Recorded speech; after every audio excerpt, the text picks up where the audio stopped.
All right, welcome back everyone to another edition of IDRYB Live. As you may have read, we have quite a big announcement today. But before we start with that, I wanted to give a special shout out to the Talking Shit podcast. We had an amazing conversation yesterday, and people really seem to be enjoying that. Oh, that's what I meant to do, is to drop the link in the description. So I will definitely do that afterwards. But of course, you can see the title and everything. And I just want to share that with you guys before we get into the good stuff. Give me 1 second here. And there. Bang, bang, boom. All righty. So before we jump into anything, hello, homeless in America. Just going to watch a little clip and then get into the fun stuff. Eat Lutch. I'm going to give a plug to Lutch that is near and dear to me. Lutch has really good content as far as his breakdown of books and the discussions that he has on the books. But the real treat is when he talks to other content creators on YouTube. He had Jesse on Fire. I really love that discussion.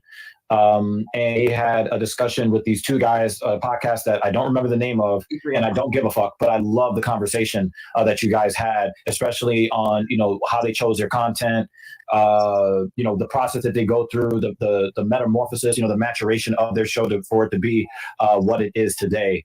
So Lutch doesn't just talk about books he doesn't read like a true ignorant person, but he also talks about other things on his platform, and I really, really enjoy that. So if you're not into books, still subscribe to the channel anyway.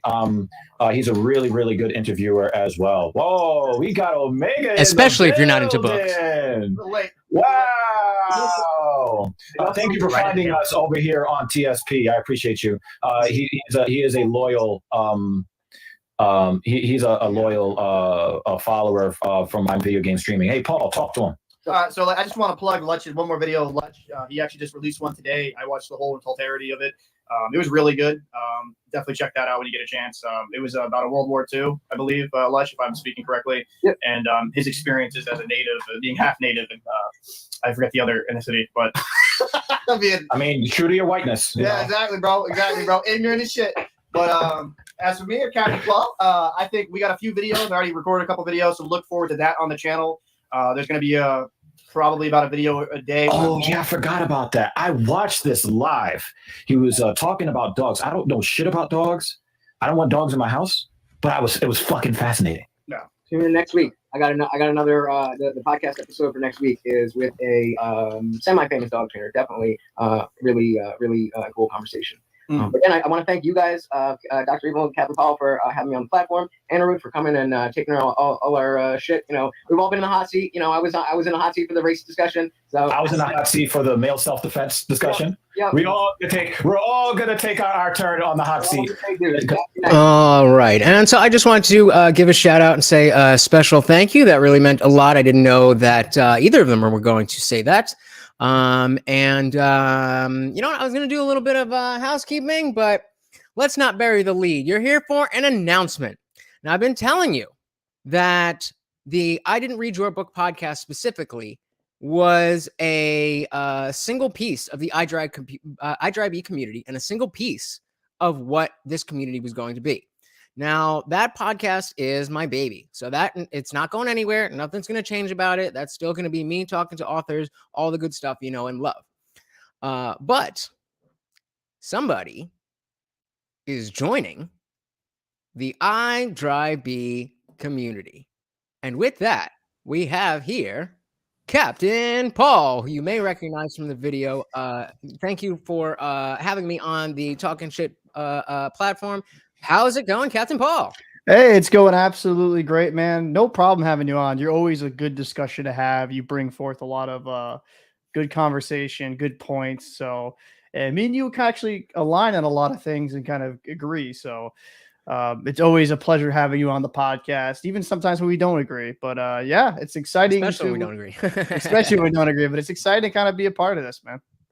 Absolutely. And so, just for those of you who are not familiar with Talking Shit or Captain Paul, you may have seen me on the Saturday nights on the Filthy Casual MMA Watch Party show. And let's just do this. See your beautiful face. So that is the same company. So we're all we're all friends, we're all a network, we're all growing. So if you like them, you like us. If you like us, you like them. After that podcast that I just showed a clip from, Paul and I had a little conversation, and it made sense for us to start working together. Absolutely. So just a little bit before, I want to kind of talk a little, not too deep. We're not going to be here all night. People will get to know you as we do more videos, as you put out videos. People will get to know who you are. But do you want to just give us a short little, a short little 30-second intro to who you are? All right. So yeah, like I said, Captain Paul from the TSP podcast. I've been doing that for about a year, but we kind of had a lull there for about a half year.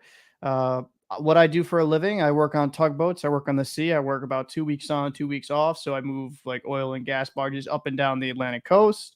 And yeah, so I would have to say I probably lean a little bit more on the conservative side, but liberal, pretty liberal in some aspects socially. And pretty much that's the short bio for myself. And anything you want to check out, look at TSP. I do a lot of solo work on there as well. So if you want to see any viewpoints I have, you'll definitely find it on here now as well, but also on TSP. Absolutely. And that was a big part of personally why I was like, Captain Paul and I are a fit. Because I think that I'm definitely a conversationalist. I can keep any conversation going for hours, as many of you have seen, but to sit down and just talk, that's definitely more of Captain Paul's bread and butter.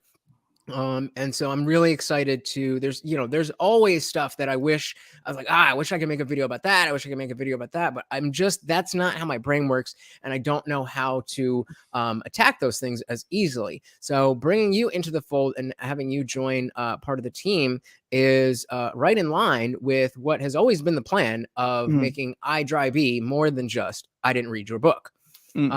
So I don't actually know. So what exactly is the deal with your work schedule? You said you work on the boat. Yeah. And so how exactly does that work? Because that's gonna be relevant to the show. So how that works is essentially for 2 weeks, every 2 weeks I work, and the other 2 weeks I'm off. So it's like 2 weeks working, 2 weeks off, 2 weeks working. So there's that constant rotation. And currently what I work is the back watch. It's essentially 12 p.m. to 6 p.m. and then 12 a.m. to 6 a.m. So it's 6-hour shifts. That's usually how it works in the tugboat industry for the maritime side of things. And we do operations where, like I said, we load and discharge oil, well, actually mostly gas and ethanol. And we kind of distribute it to like New Haven, various different ports, honestly, even up to Portland, Maine, down to like Delaware, even down to Jacksonville, Florida. We'll kind of go up and down the coast, delivering gas, ethanol, whatever these terminals need. So I actually have kind of a pretty big background with the knowledge of how the power grids work in a lot of states that people they have no idea. Yeah, I don't even know how to ask a question about that. But like, how did you get it? How do you find yourself into this line of work? So it's actually funny. My father was also like a captain since he was really? he was the youngest. You're Captain Paul Jr. Exactly. I actually am literally Paul Jr. That's I am junior in the family tree. Nice. And he was the youngest captain in Boston history. So he's been in this line of work for a long time. He did a lot of tugboats, like working with barges and stuff like that. And my father was like one of my biggest inspirations in life. And how he carried himself and how he was professionally and how he was like he really provided for our family was something that just when you're rebellious, you don't necessarily take full, you take a little bit for granted. But now as older, it's absolutely insane to see how much he sacrificed for us children. And I wanted to be exactly like my father. And working on the water, he would take me on the Constitution before 9/11 happened, where you could take people on the boats with you. you could like, he took me with the USS Constitution, like towing that stuff. I'd be on the tugboats when I was like 8 years old. So it was like, like being on the water was kind of like a way of life for me. It's something I always enjoyed. And it's kind of cool just to live out my dream because I don't hate work, right? I thoroughly enjoy my work. Like if I don't complain, don't hate it. It's something I enjoy. And it's just, yeah, man, it's like kind of, it's really cool. It's like living out a lifelong dream I've always had. Yeah, that's awesome, man. I mean, I never really saw myself being a dog trainer, but I definitely get the sentiment having compared it to working in retail and restaurants and stuff, and just dreading every day that I had to work. It's a much better life when that's not what work means to you. Absolutely. So again, we don't need to, get your whole life story and your opinion on every single issue. Like I said, and I have a story here that I figure we can go over, and that will, show the people a little bit more about where you stand.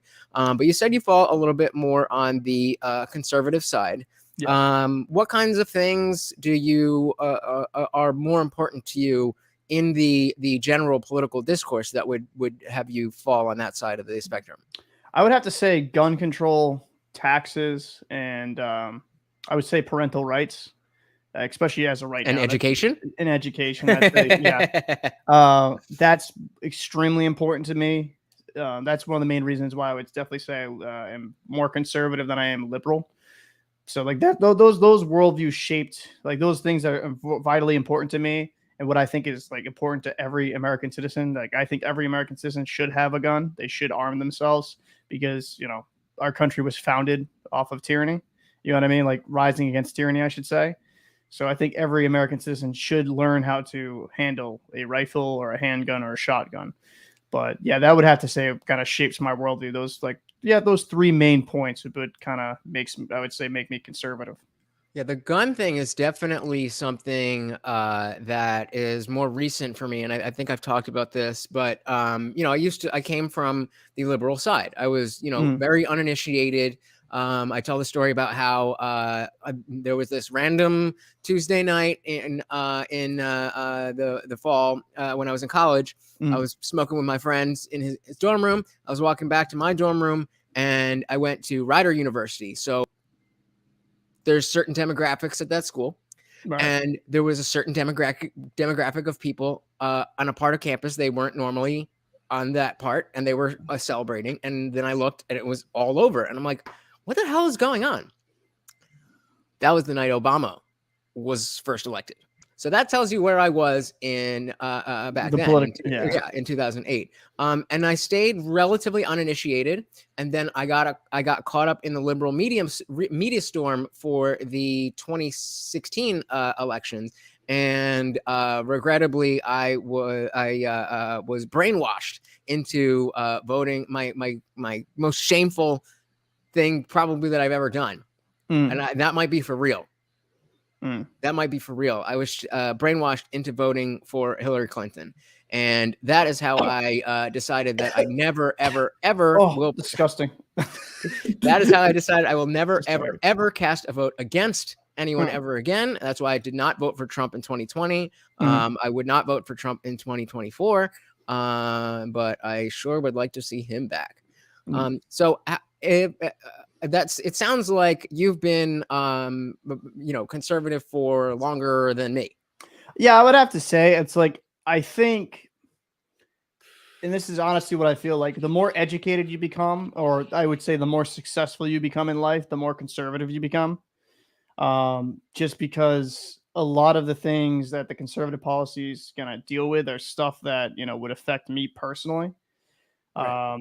Like I was raised in a household, definitely I would say conservative now, but it's not like my parents like threw their political beliefs down our throats, because funny enough, my sister's extremely big liberal. So it's kind of, it's Same with both of my siblings. Yeah. So it's amusing in a way, but I would have to say a lot of my foundation, because I am very like my father and he's very conservative. I would have to say that has somewhat of an influence on it, but overall, I just, the more you see how things go in life and how true, like the reality of things, and not just like news stories you'll like get kind of brainwashed into, it's like, oh, like like, I don't know, for example, the election and how Trump was going to be the Antichrist, and then, or how Biden was just going to be the savior. Well, it's kind of, found out that Biden's really been pretty terrible for this country since he's been in office, and that Trump necessarily, like, mind you, would do stupid shit at times. I'm not going to deny that, and would say some stupid shit at times. He ran the country far better than Biden has. So, I definitely agree with that. You don't agree with? Yeah, I know. I said I definitely would agree with that. Okay. And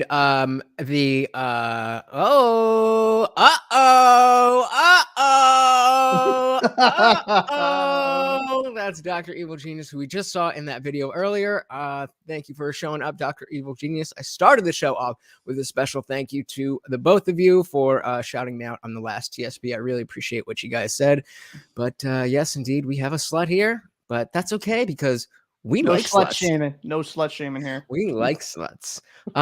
Yeah. So I think, why, going back to, what the fuck you're doing here, is based on the opinions of the people that I found myself talking to in the conversations that I wanted to be having. Great conversations with Dr. Evil Genius, people like IDRYB. I don't know if you've met Ryan, Jared, all these people. Shout out to all you guys in the group. But I was clearly the one who was the one who was the furthest to the right. And the fact that I'm not very far right, I'm I guess right of center, where center is now, but I'm certainly a 2015 liberal. So that didn't rub me the right way, where if I'm going to be bringing these panels of political discussion, that we're getting a skewed conversation in the way that, corporate media is already skewed. And so, even if both of us are right of center, that's okay with me, because we're already you and I are both having conversations with people who are further to the left than us. And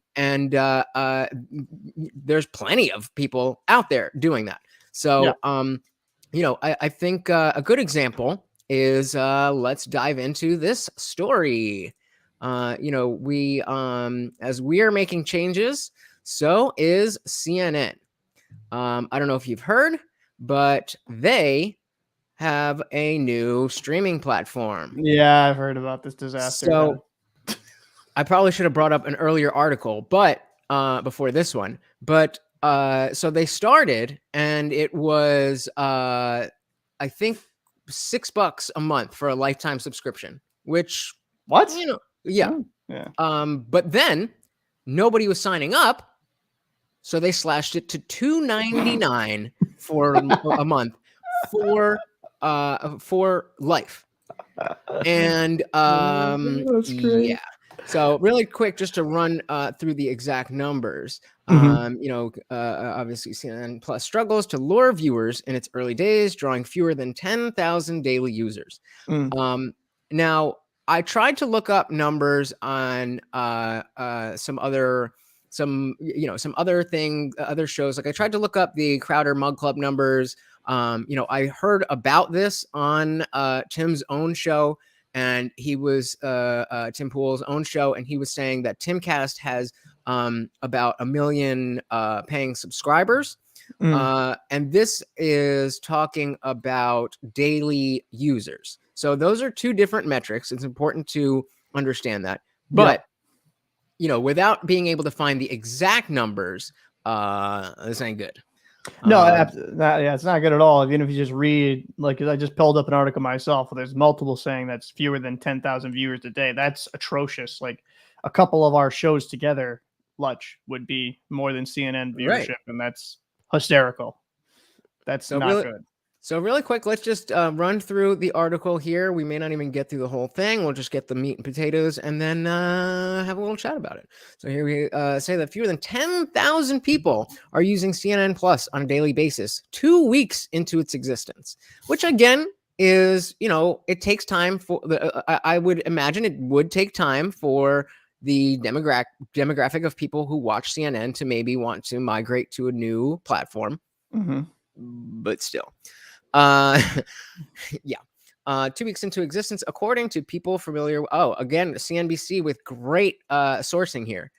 People familiar with the matter. What the fuck does that mean?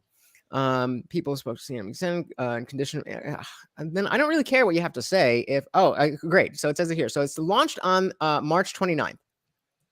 And the subscription started at $6.99 a month or $60 annually. $59.99 became available Roku on Monday and still isn't on Android TV, which is, again, like, what are you doing? How are you not on your CNN? How are you not on every? How do you not have those things, set up before you launch? Dr. Evil Genius here says there's really no value there. CNN can be watched for no added cost. I agree, and Yeah, even, absolutely. I would say there is a cost of your fucking eyes bleeding. So they're going through that. It's the average of CNN cable network suffered a sharp decline in the viewership last year, but still had a range up to 773,000 total viewers a day. And again, so I can see, and that's pretty much the basic story is they suck. They're not doing well, and people are getting fired. What's the poll though? What's the poll to CNN Plus? I guess this is the problem I have with a lot of these media platforms going into the digital streaming. Like, what do you offer that you don't offer on television? And what you offer on these platforms, is it better than what you have on television? Right. Right. You got to incentivize me to spend the additional money I already pay for cable or internet to really waste my time with it. And I just, like, from what I've seen from like the one terrible ad I saw with CNN Plus, like, there's no single like personality there that's like, ooh, gotta have it, because it's just a bunch of the same. Like, if you had some different type of shows on there that would be extremely interesting, we could go there, like maybe documentaries or something that would be behind that paywall that would incentivize you to get it. Like, for example, just to kind of have somewhat of a comparable, like The Athletic, that news reporting for sports. That Athletic app where you have to pay and it has a paywall and stuff like that. Mind you, it's annoying as a sports fan to kind of deal with some of that stuff, but they put private content behind a paywall and it incentivizes you to pay that money to read their content because it's very good. What is CNN Plus doing that is extremely different from the CNN television channel? And it's just, like, what is it? Wacky, like, ooh, Anderson Cooper goes cooking. Like, is it something stupid like that? Can we see what they have? Because the idea, the issue with exactly what you're saying is that the 24-hour news cycle was already something they were stretching to fill on TV. So, like, I could see that if CNN was some type of thing where, for whatever reason, you've been brainwashed to love Brian Stelter, and you want Brian Stelter all day long. Like, I can see that. But they already kind of do that by saying the same shit. So even if it's not Brian Stelter and Jake Tapper, I think that's I don't know. I don't watch this kind of stuff. I also don't remember what I was looking for. But so, like, I'm looking at it here, right? And I'm just reading here, just like, this is about a couple of weeks ago article, like 7 a.m., 5 weeks with Katie Boldwan. I don't know who the fuck that is. 8 a.m. Go there takes you to the front lines of breaking news. Okay, so news. What's different about that? 9 a.m. Big picture with Sarah Cinder. Who the fuck is that? I don't know. And even look at the most interesting story of the day. Like, from what I'm reading, reliable sources. Like, what's different? You're just the news. Like, you're just another personality. I have no idea that you're not, like, you're essentially the B host, in my opinion. Like, it just seems like from that lineup, you're the B fucking crew. Yeah, and again, to another great point from Dr. Evil Genius that piggybacks on what I was just saying is that he says CNN tries to market stars, not news. Always a bad idea. CNN really should be boring. News isn't supposed to entertain.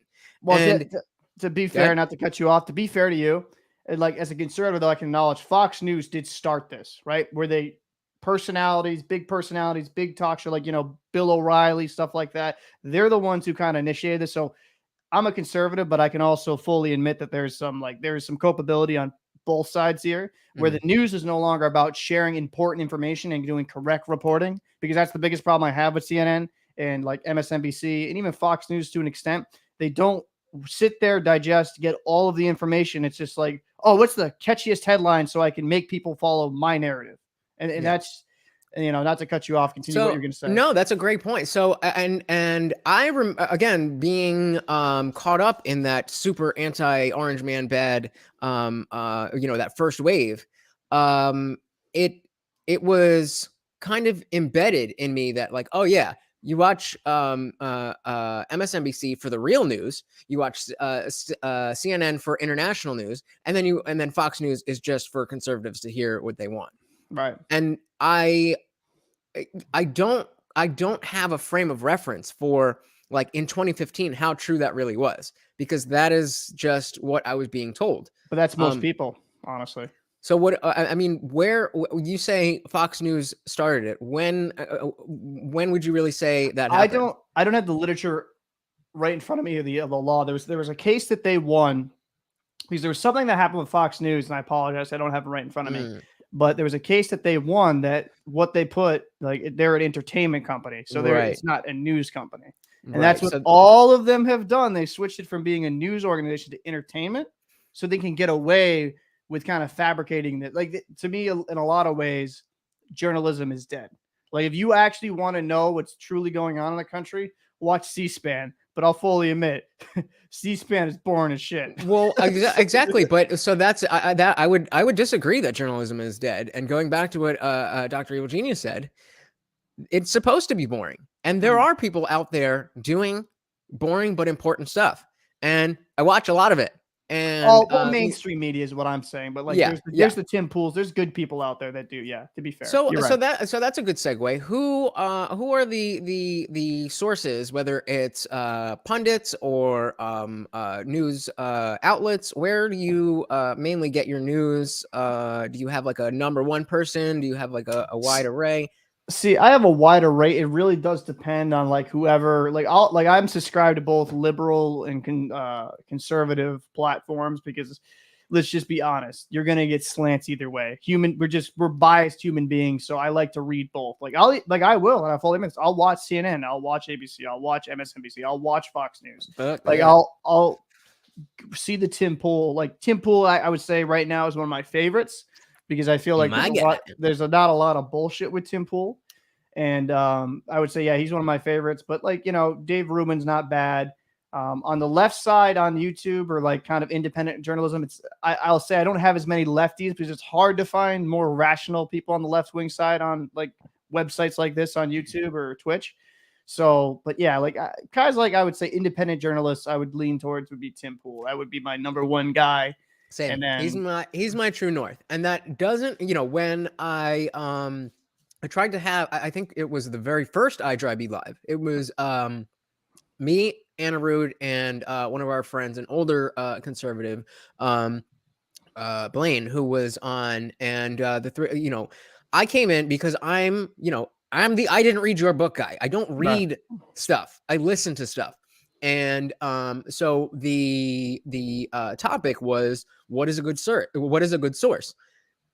And so I was blindsided by the fact that both of them were saying that inherently punditry, or getting news from somebody talking, is worse than just reading articles. Yes. And in the moment, I was really taken back, because I'd had conversations with Anna Rude about different people. I'd had conversations with different people with Blaine.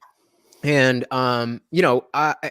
it was very, I should have been able to say this on the spot, but it's like, if you watch a Tim Pool video, he just pulls up the news and reads the news and gives his opinion. Yeah. And that's what a lot of these people do. And hey, it's kind of boring, but, or it's not boring. It's just not entertaining. It's not entertainment. And, so I definitely that's somewhere we definitely agree that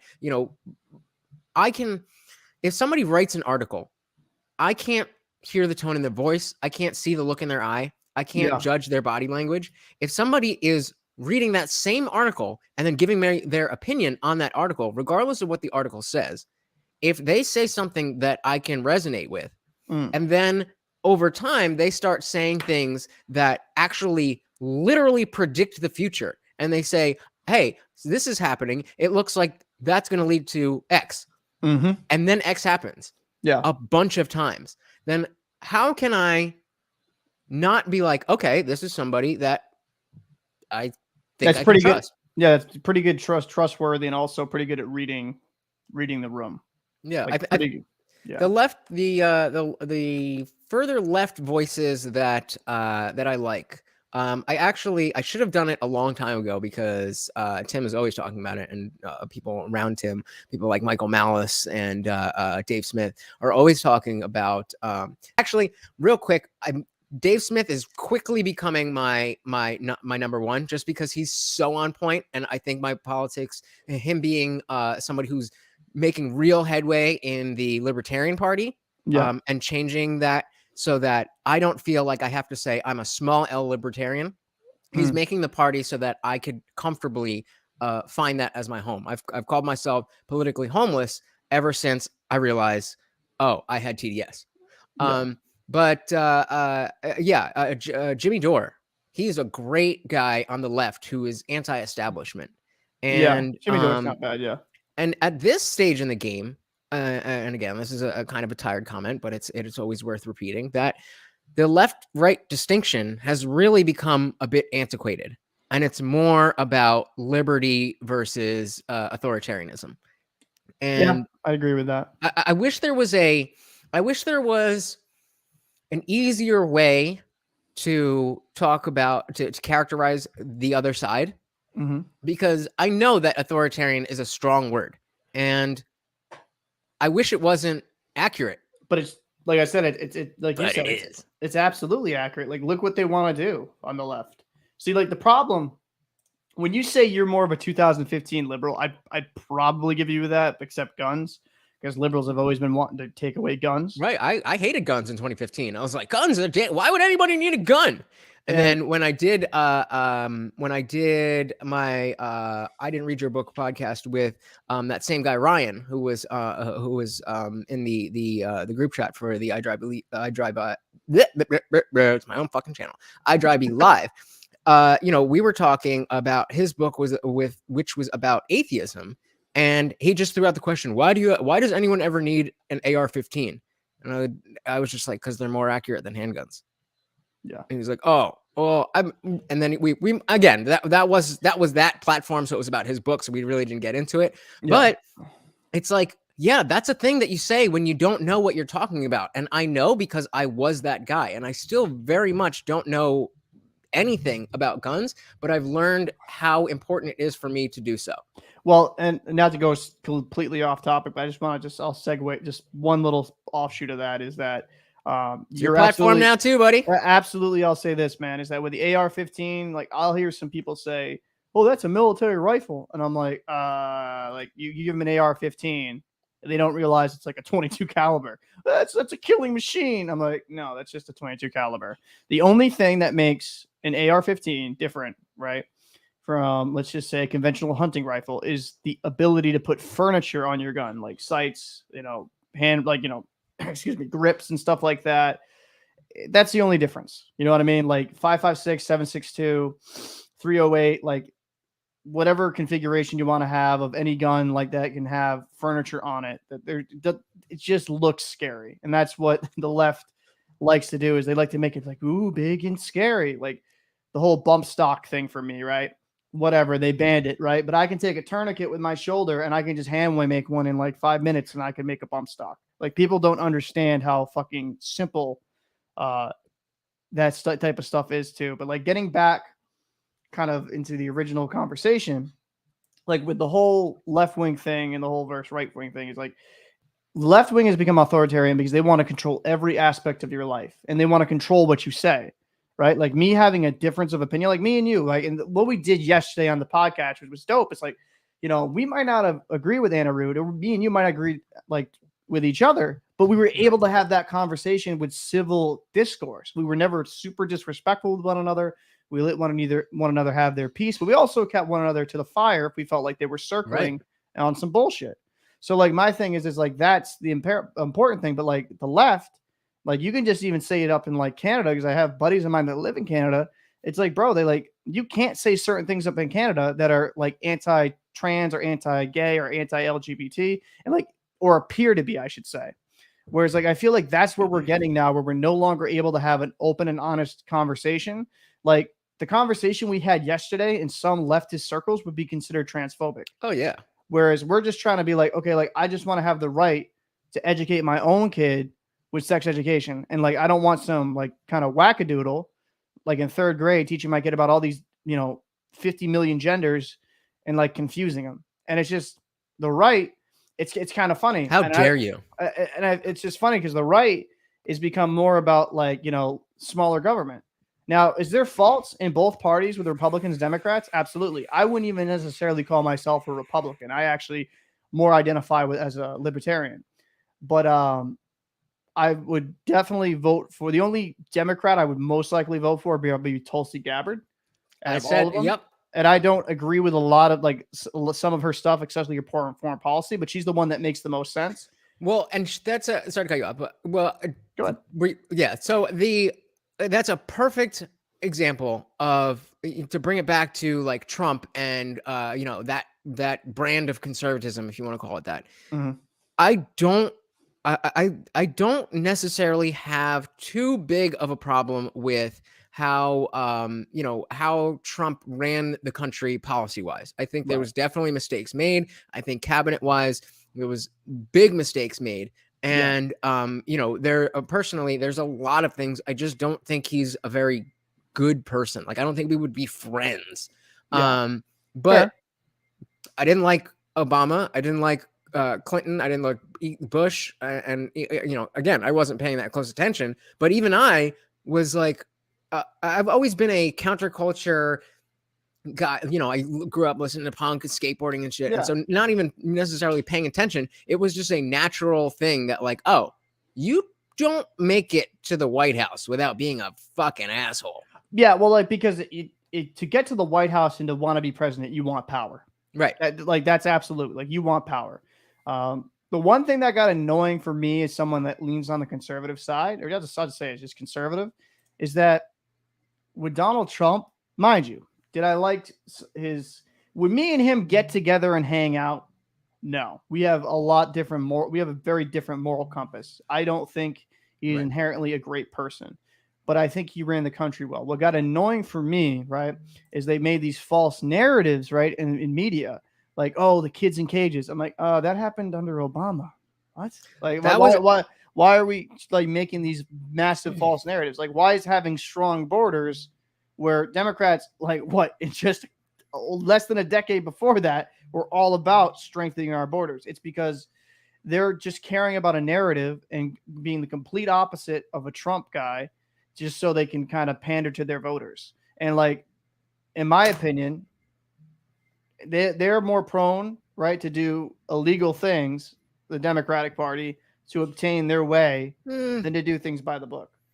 I mean, I don't know about all that. I think, again, I would like fuck the GOP. I don't think they're any better necessarily than the Democratic Party. I think, again, just the idea of being a politician and campaigning to have power over other people's lives. It's very rare that you see somebody who's doing it to legitimately be a public servant. Well, I mean, arguably that is what Trump did. Well, but to be fair, I get where you're coming from. I definitely think there's Republicans that could give a fuck less about their constituents. When I say prone, let me word this a little bit better. I feel like the Democratic Party stopped caring about borders because they're like, okay, we can get like all these people to vote for us, right? Because we're going to make them dependent on the system. So I'll word that a little bit better. That's what I was saying with the legal part, because it's like they don't care about getting them in this country. If they can like have them dependent on welfare, make them U.S. citizens, and essentially just make them lifetime voters. Like the Democrats, to me, they want you to fail in life because they want you dependent on the government. But I will agree with you in the aspect that with the GOP, there is a lot of scumbags there that do not care about their constituents, that just care about their income, how much money they can make. But I think that's a problem with politicians as a whole, and that's why we need term limits. Absolutely. And I think the idea is that the left has become, or the establishment has become so good at, and again, this is my calling card. I'll fucking talk about this all goddamn day long. Language obfuscation. using words in the ways that they are not meant to be used, with the explicit purpose of confusing the conversation so that you appear morally superior. And it was like the whole meme for the politically homeless was, stop making me defend Trump. Like, I don't like the guy. I won't vote for him. I don't think he's a good leader, simply because of how crazy the left is about him. And even though that's the fault of the people who are flipping out for no goddamn reason, they're still flipping out. So that disqualifies you from being a good leader. So it doesn't matter if you have the best policies in the world. You cannot be the leader because you have this effect, and you create this type of rift in everyday people, in neighbors. And so I wish we could get away from the fact that, the entire campaign for Biden was, we're not Trump. It's like, okay, that really worked for enough people. And then you talk about how, you brought up voter ID, and the whole thing was that, oh, voter ID is so racist. It's so racist. It's so racist. Yeah. And then that is such a line of bullshit, but continue. But like the mail-in voting, where you need you don't need any, like, that's perfectly fine. That doesn't help the Democrats at all. And it's just like, whatever will advance their narrative. Yeah. And I mean, I'm going to call out our good friend, and I don't mean that sarcastically, but I'm going to call out our good friend Anirudh. And not because of Anirudh specifically, but more because I don't talk to many other leftists other than him. But to be fair, I'm sure Ryan would agree with him. I wish it was just a fringe of leftists or authoritarians or socialists or whatever group that had this tactic of, it doesn't, we don't really have values, and then we go from there. We have our end goal, and whatever we have to say or do to make the rest of it fit. It's just the way that they think. And that they, again, goes not to the right or left, but to the authoritarian minded, the collectivist minded versus the individual mind. Yes. And are you familiar with Michael Malice? Not as much, no. I wouldn't be as familiar with his content. You should definitely get into him. His podcast is called You're Welcome with Michael Malice. He is an anarchist, like, full stop. He calls himself an anarchist, and it's very interesting because he's got some out there ideas, but they're really they're hard to argue, and he's very well read on his own positions. So the basic notion of that there's no such thing as a good cop. I don't necessarily believe that, but it's hard to argue with the argument that he makes for it, and I wouldn't do it justice, so I'm not going to. But go check out Michael Malice if you love or hate that message, and see if that I definitely don't agree with that message, but yeah, I'll have to go kind of see what that's about. And then I was talking about Dave Smith earlier, and like all of these people have very different worldviews, but them and Crowder and Tim Pool, all the people that we've been talking about. Right. But the difference is they're willing to sit down, have the conversations, be wrong, look for the solutions, and actually try to make this country better. And I mean, I think maybe it's a step too far to say that these leftists who subscribe to this ideology are not trying to make the world better, because I will give them that. I think they are trying to do that. They're just really bad at it. Okay, so I think to a degree, yeah, that they're trying to, like, the good-willed ones trying to make it better, but I think they're trying to follow a failed system that's been proven over years and years and decades and centuries to not work. Right, like the more and more they want, like the more further they keep going far, far left into socialism. Right, a system that, in my opinion, just does not work. Right, the idea of it is great. Like, oh, giving up to everyone. Everyone make like good money. There'd be no homeless people, no poor people, etc., etc. The problem with that is it doesn't necessarily take into account human nature. And what has happened when you have somebody running on a platform talking about bringing socialism into it. It usually turns into, not usually, pretty much all the time turns into dictatorship, right? Yeah. Where that person they promised you the world, and then once they get into the power, bread lines, poverty, welfare. You're not making money. I'm making money. That's not your car. That's the government's car, my car. So it's like, to me, Democrats want to go into this socialistic system, and they keep saying capitalism is bad. Now, capitalism has its faults, but at the same time, it's been proven time and time again to be one of the best systems throughout history. Absolutely. Because Nothing has brought more people out of poverty than capitalism and free trade. Exactly. I don't understand the where there is an argument for that. And I'm not super well read on, like the great political thinkers of history. I'm not a political science major. I'm just somebody who looks at the world, pays attention to what's going on in different areas, listens to different opinions, and to spit out what comes out the other side. And I don't know what else that people expect, but it never seems to be enough for the people who, when you don't disagree with them, there's no way to disagree and still be a moral person. Yeah. No matter what it is. Because they like to take the moral high ground, right? Like, if you're not like, I'm not for universal health care, so I'm a piece of shit. Like, that's what they want to do. They want to essentially put you with the lowest of the low. That's why with the left, it's all about isms and ias. You know what I mean? Like, or icks.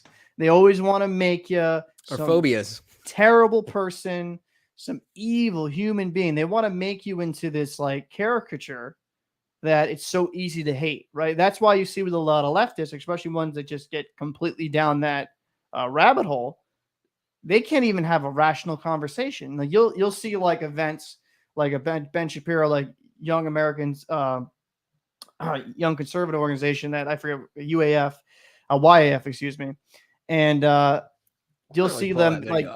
They'll see leftists be completely shout down and tore down. Like, I mean, they'll just shout down and tear down on conservatives without even hearing their side of the issue. And then when you try to have like a conversation with them, instead of like having a rationale and try to like, maybe you don't come into agreement, but there can be that rationale there. They just get into a screaming match and turns into insult. And that's what, in my opinion, that's the only thing the left can do right now, is the only thing they can do to run. It's not about their policies. It's not about their success rate, because let's be honest, their policies have been terrible. They have not been successful. This administration has been a disaster. But what they can do is they can make you feel like if you vote for a Republican, you're a racist. If you vote for a Republican, you're a bigot.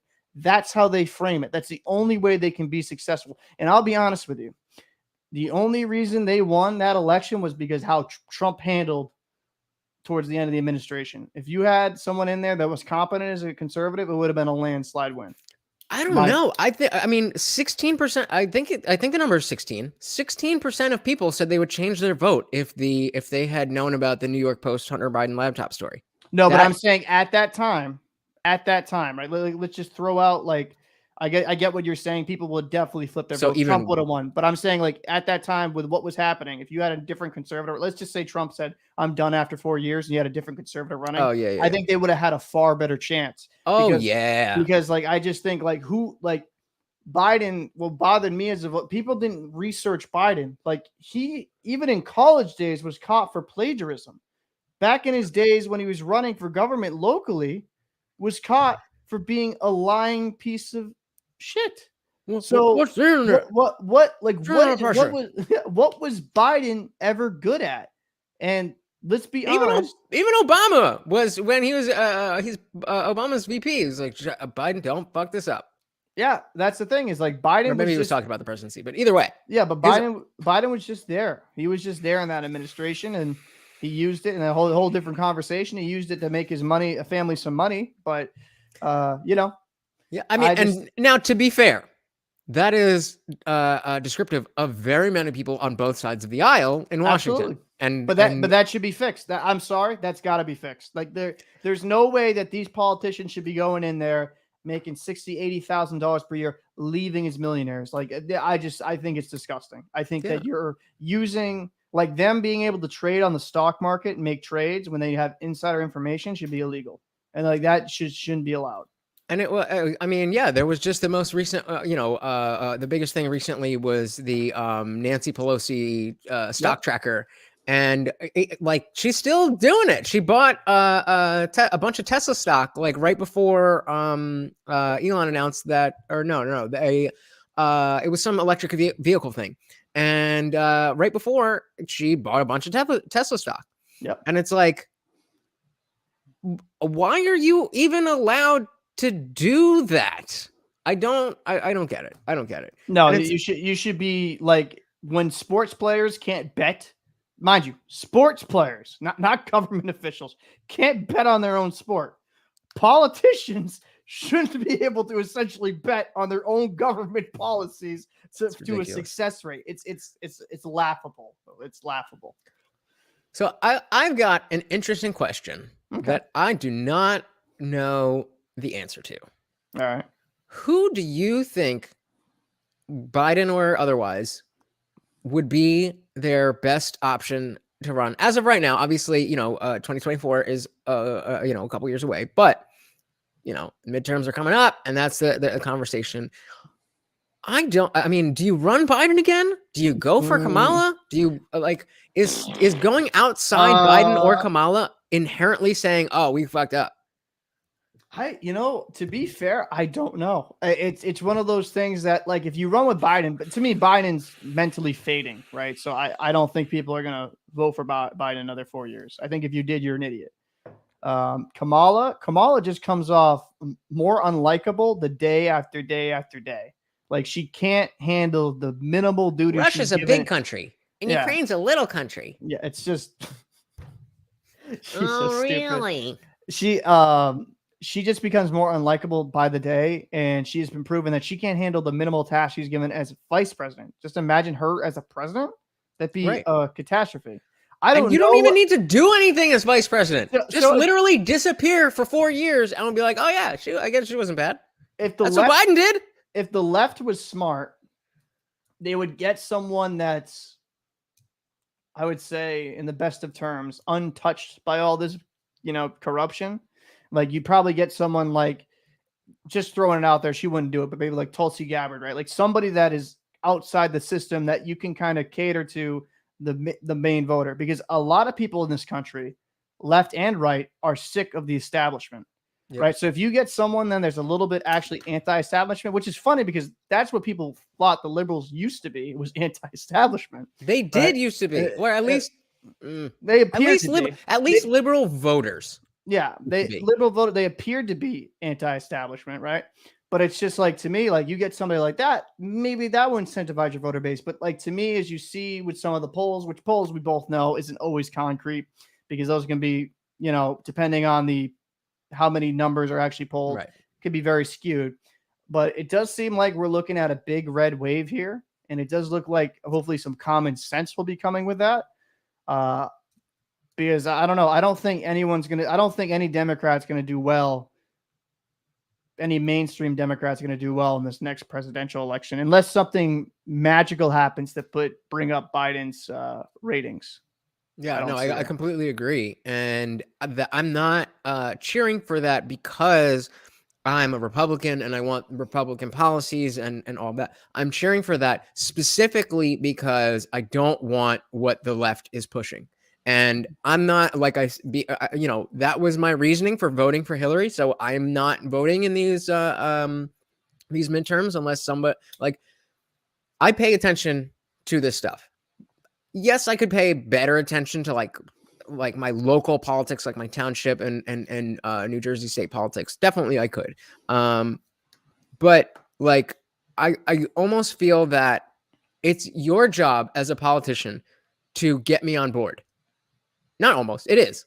And so I shouldn't, if I don't even know who you are, if I don't know what your name is, then now you're putting the burden on me and you're saying, well, I don't really need to just do this part of the job. I just have the good policies. And I wish it was that simple, but it's not.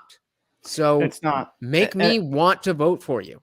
Well, and also we need politicians to actually work for the constituents, not just get into office and then do whatever the hell they want. You know what I mean? You got to be working for your people. And that's why people are loving DeSantis. That's why people liked Bernie.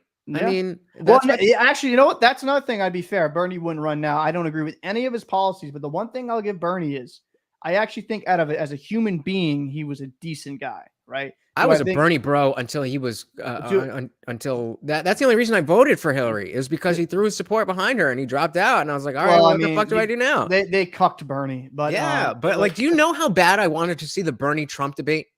Like now, in hindsight, right? In hindsight, it would have been a bloodbath. Yeah, it would have been entertaining though.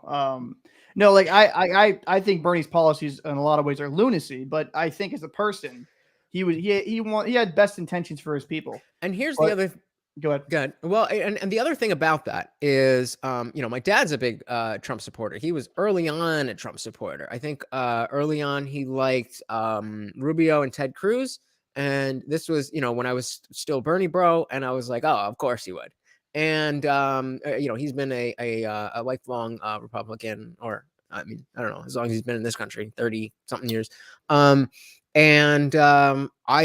laughed in his face like so many of us did. I remember when Ann Coulter was on Bill Maher's show way back when I still watched Bill Maher's show.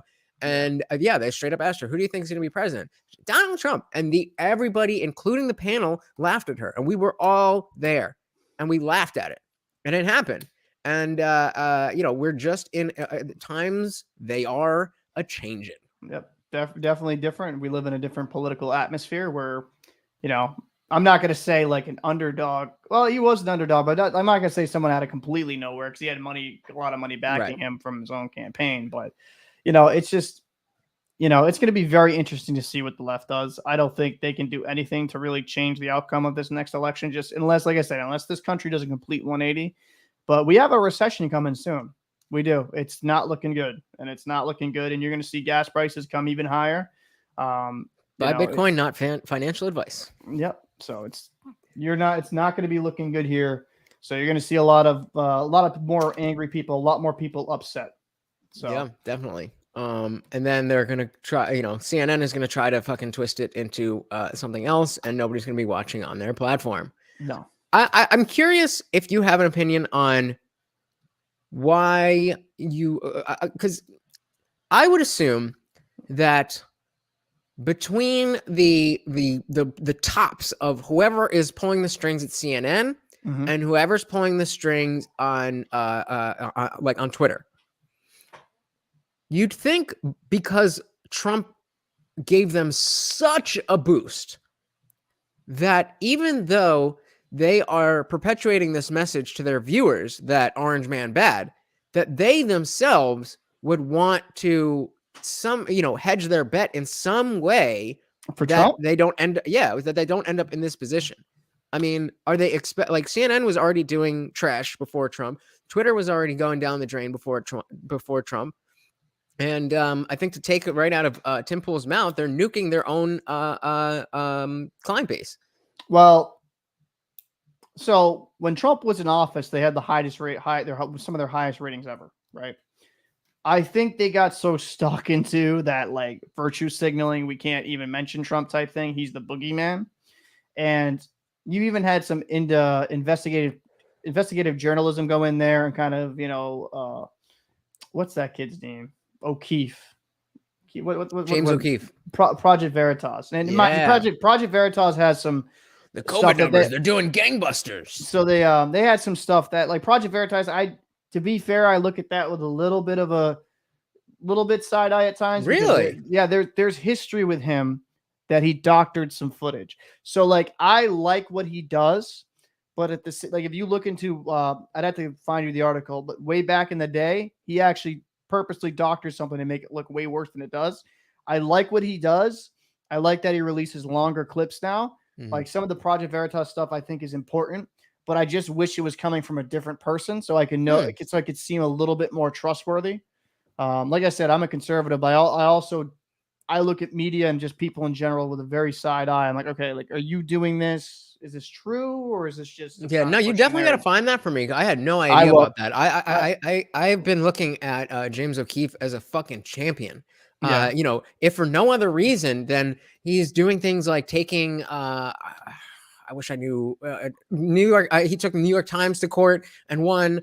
He's taken it might be CNN, but a bunch of these big legacy media establishment things. Aside from the work that he's doing, the thing I was saying before about gangbusters is from a video that one of his reporters got talking to one of the people who works at CNN. And they were talking about, oh yeah, we plaster those Rona numbers right on screen because it does gangbusters for the ratings, and it just like they get business, but so I'm gonna link you to it, but it's been a while. It was 2011. It was kind of an inappropriately edited video. I'm gonna actually go pull up Lutch here on Discord, but it was inappropriate. This is what I'm talking about. We can maybe even discuss it in a different video. I don't want to, because I know it's just kind of like randomly popping this up, but it's a video that was kind of produced for 2 hours worth of video that Keith is largely unedited. Essentially just it was very disingenuous from what I can see. Okay, well, this isn't, so why don't we, this isn't too long. Let's take a little look at this here. Because my memory's even kind of foggy with this stuff. So this is from 2011. I'm trying to think how old James O'Keefe is, because I do feel like that's relevant, and he's not too old, so, let me just look up his age. Like 10 years ago is, 37. relevant. So he would have been 27. Okay, so I mean, that's old enough to not do this kind of shit, but also it's young enough to do this kind of shit and come back from it.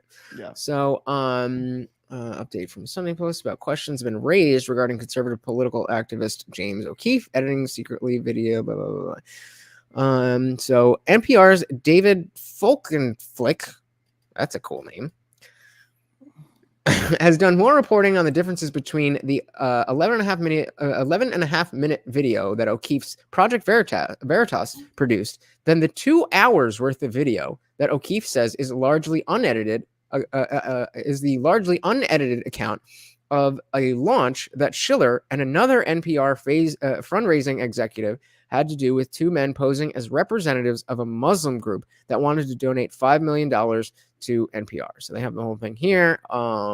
Here's the, can you see? Yeah, here's the link up here if you want to go check that out. But Al Tompkins, senior faculty member for broadcasting and online at the Poynter Institute, says to David that he tells his children there are two ways to lie. One is to tell me something happened that didn't, and the other is not to tell me something that did happen. After comparing O'Keefe's edited tape to the longer version, I think they employed both techniques in this. One big warning flag. Tompkins' shorter tape was the way it one big warning flag in the shorter tape was the way it made. That's not a good sentence.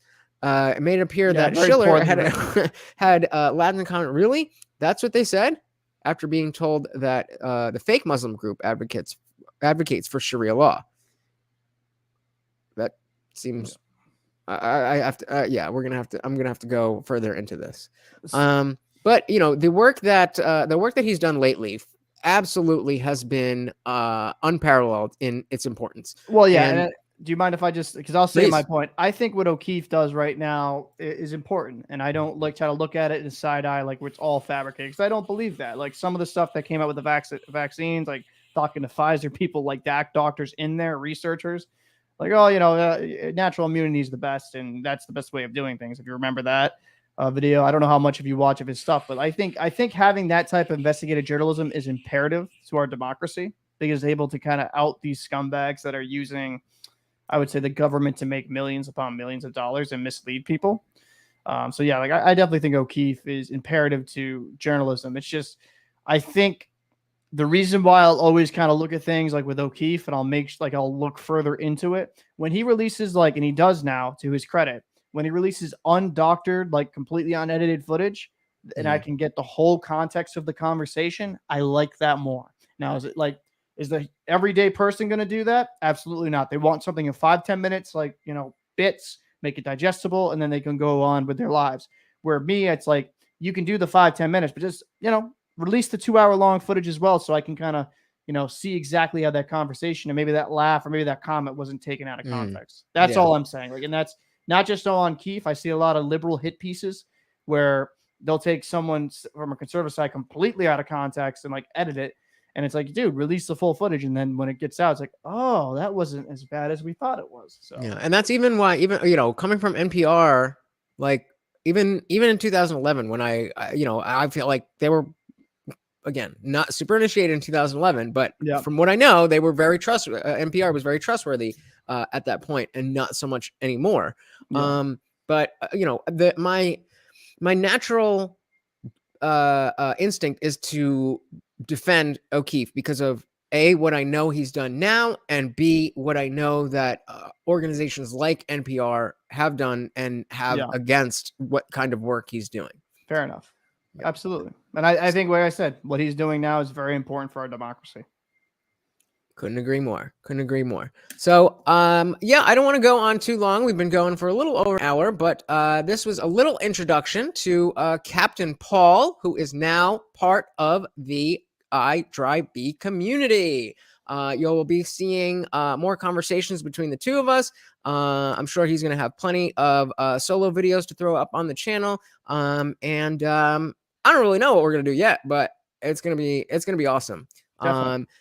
If you don't forget, we are also on Rumble. If you are looking to get away from the bullshit of YouTube, go subscribe on Rumble. If we get more subscribers there, then we will talk like we are on Rumble and not talk like we are on YouTube and not say SA and these weird self-censoring. I mean, we don't do it too much, but we do it enough that it's annoying. We're gonna work on exactly what the different roles are, but stay tuned and see what we've got. I really think this is a great move for the entire IDRYB brand, and I'm very excited to have Captain Paul on board, no pun intended.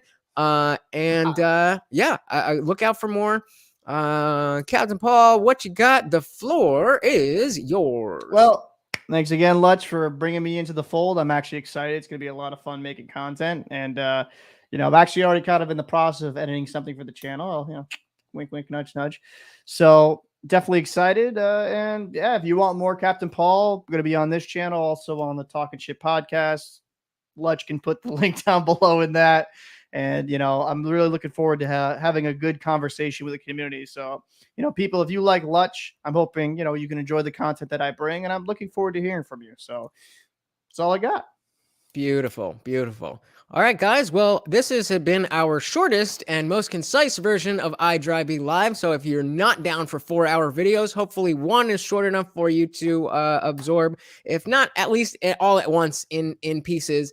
Again, thank you to Dr. Evil Genius for not only your participation today, but allowing me to, and to you as well, Paul, for you guys allowing me to grow my skills on the Talking Shit podcast platform. And thank you, Dr. Evils, for sharing your co-host with me. I think we're going to be one big happy family, and it's going to be really cool to look back on this in a couple of years. When we're all fucking famous. Hopefully. And on that note, that's another episode of the I Didn't Read Your Book podcast, live with our new member, Captain Paul. We would love if you could hit the like button, subscribe, ring the bell, comment on all that good stuff. There are some support links in the description. Me and Captain, we're going to be adding some more. I'm going to have to figure out what's good with that with Captain Paul, but don't you worry. We are going to have him in the fold. But of course, it is free to hit the like button. It is free to subscribe. And even if you don't want to do that stuff, if you just want to sit at home, think about how great this podcast is and how awesome we are, that'd be cool too. We will see you next time. Peace.